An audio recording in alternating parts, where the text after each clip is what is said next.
welcome to the Add Listing video guide. It's a fairly straightforward process to add your listing, but we wanted to share with you some helpful hints and tips. You can add your listing from the main menu by clicking on the button here. You can also add listing when you're logged in from your own user dashboard. You will then be directed to the listing plans page. Here you have a choice. If you have not submitted a listing before, then choose the plan that is right for you. Alternatively, if you have already subscribed, then please select the plan that you are subscribed to. So for the purpose of this explanation, I am going to choose one listing for 12 months. This takes us to the Submit Your Listing page. Now, the first thing I want to point out is on the right hand side, as you scroll down the page, within the yellow box, you've got a variety of different hints and tips, which is definitely worth referring to, especially when it comes to uploading your images, but we will talk about that. So the first thing on this page is listing title.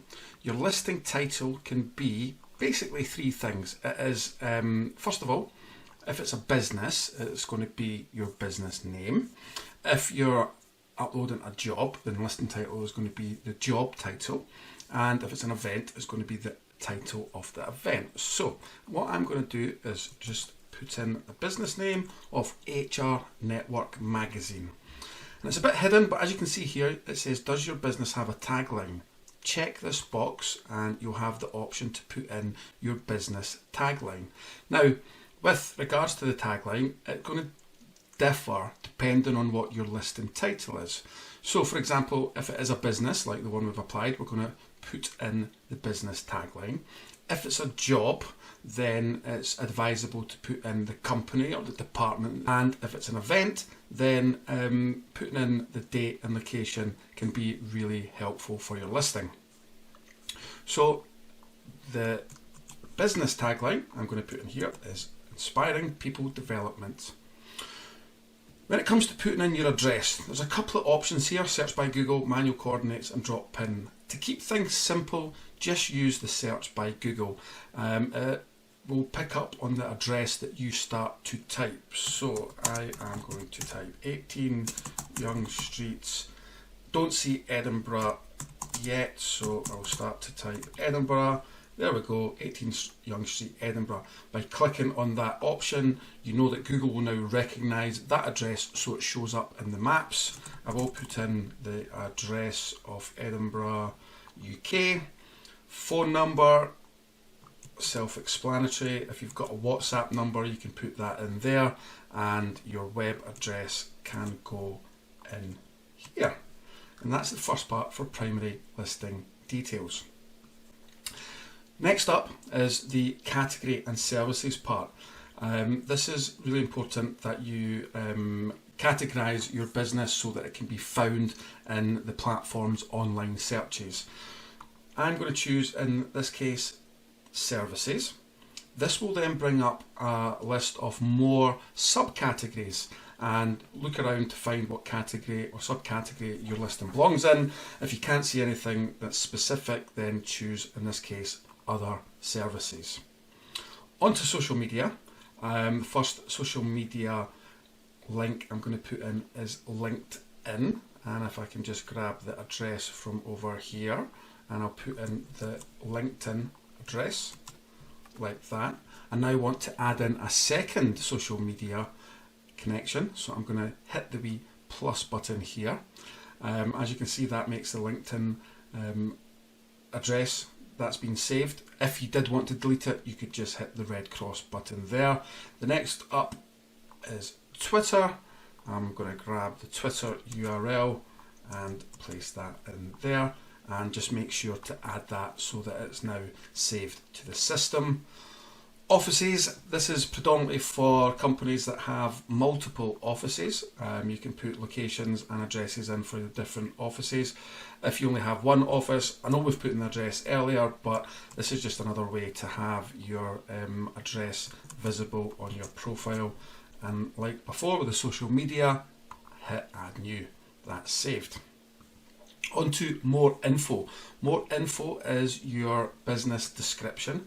So I've just picked up a bit of information from the website and I'm going to paste it in here. This is a basic text editor, so if you want to make your heading big and bold, you could choose heading 1. If you wanted to make a sentence italic to stand out, you can choose italic, so you can just make your text look a little bit more engaging and readable. Next up, we have the option to put in our main business video.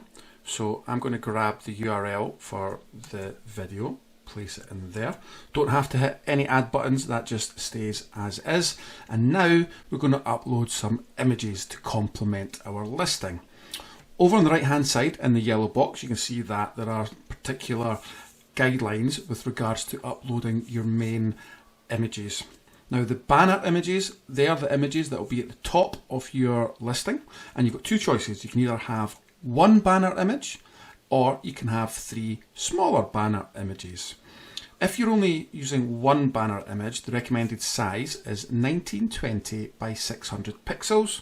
Alternatively, 3 banner images is 1024 by 512 pixels. Using those dimensions will optimize your listing and make it look as good as it possibly can be. When it comes to uploading your banner image or your logo image, you've got two choices. You can either drag and drop the file into the grey area, or you can use the Browse Files button. We always recommend that you use the Browse Files button. The reason being, if you drag and drop and the image overlaps in any way the dotted line, what can happen is that the browser then loads that image up. When that happens, you have to hit the back button, which then prompts you to reload the user submission form, and it means you've got to start again. So you want to avoid that and keep things simple. So just use the browse file. That'll prompt your file manager, choose your file and hit open. And as you can see, when that's been added, you get a preview there. You don't get a preview for the uploaded logo, but it does say that the file name is there. Next up is to submit your listing. If you already have an account, you can log in here. If you are registering for the first time, all you want to do is put in your email address here and hit save and preview. Now this will submit your listing and the admin at HR Market will publish that once they've had a chance to review it. This is a preview of what your listing will look like. And it says your listing's pending. You'll be notified by email when the HR Market support team approve your listing. The next thing you want to do is hit the pay and publish button. We'll speak more about that in a future video. For now, I hope you found this helpful. Thanks for watching and we'll see you in the next video. Thanks.